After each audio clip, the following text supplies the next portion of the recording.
Sue Prokosch. I have been in situations where we had out-and-out riots in schools back in the 70s. I have been back-to-back with teachers trying to protect each other. I've also been on the other end where we developed leadership programs that kept kids away from violence.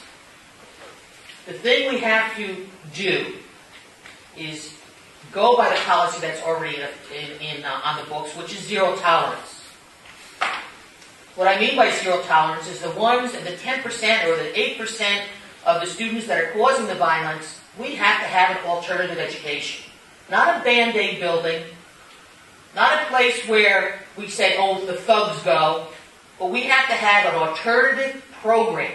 There are many good ones out there, so that these students have a different venue. We also have to start anti-violent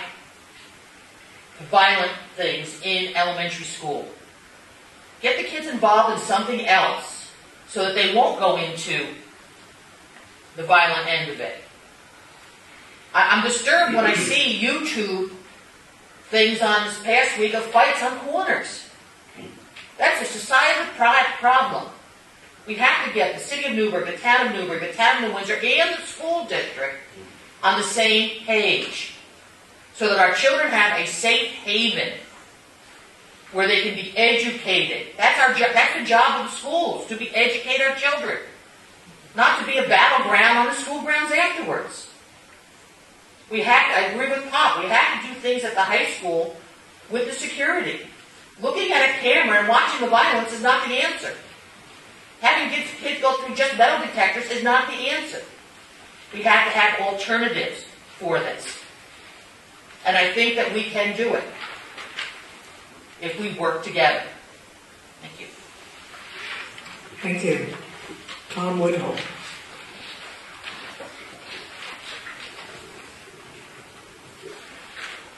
Newburgh years ago didn't have some of the problems that we have today.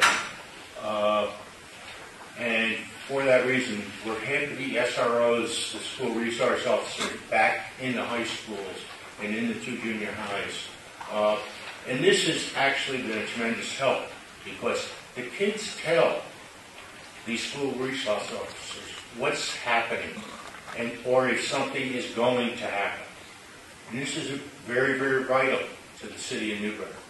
We cannot afford to keep up this state of violence that's going on. We have to keep these youngsters off the streets. We need more community-based places for our children to go, where they can feel safe and protected, and maybe get something to eat.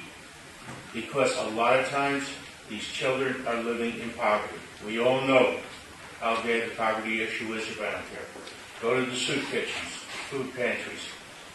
St. Francis Food Pantry serves almost 600 people a week. These people are hurting.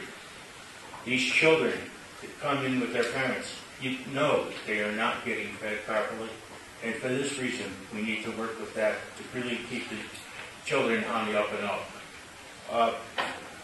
The gang culture has to be eradicated. Parents have to start watching their own children again and reprimand them when they're doing things wrong. It's not like it was years ago. I know years ago if you went home and you'd done something wrong, you got taken care of, so to speak. Today, the parents don't seem to be involved in their children's lives. Thank you. Thank you. Grace Bowles.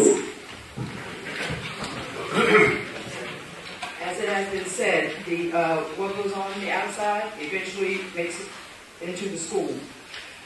School violence is an issue that needs to be addressed on a continuing basis. When things die down, we have a tendency to forget. And so years back when we had the violence in the school, we had all the programs start up, and then as things died down, it was all put to the side. Even as the gangs grew and grew and grew over the last couple of years, there still seemed to be no one looking over our shoulders until, the federal government was looking, because now we have the FBI in town. So we need to address this on a continuous basis. Now, the school district has begun to do some of these things. There was a gang awareness workshop for teachers at the high school. If you have ever been in an auditorium with teachers and you hear a pin drop, that is what you heard.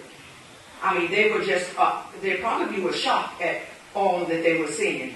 But that was a start. And then these same people began to go into our secondary schools and do the same reports. Because my granddaughter came over and told me, said, we had a gang awareness workshop.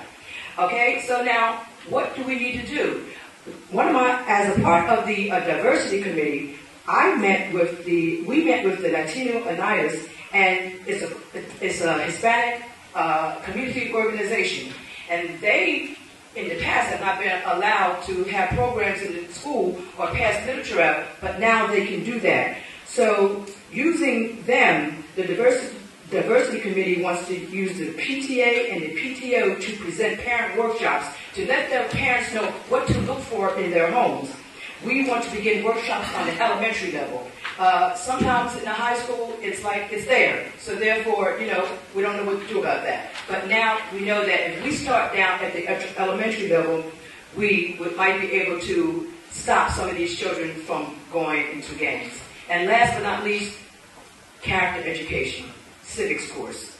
I heard some congressmen talking, and they want to put that back in the school system, a civics course. Thank you. Thank you. Mark Levinstein. Our students are certainly affected by violence in our community. It might be a student afraid to come to school, afraid to get on a school bus or walk to school. If our students are safe within our buildings, which I believe they are, then we must commend our security and staff.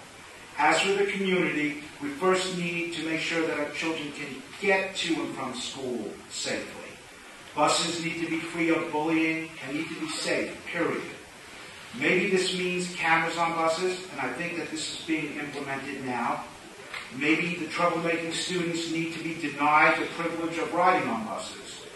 Another item that I've addressed before the board is about making more students walk to school. If we have no other choice and that they have to walk, we need to try to create some type of safe corridors around the school.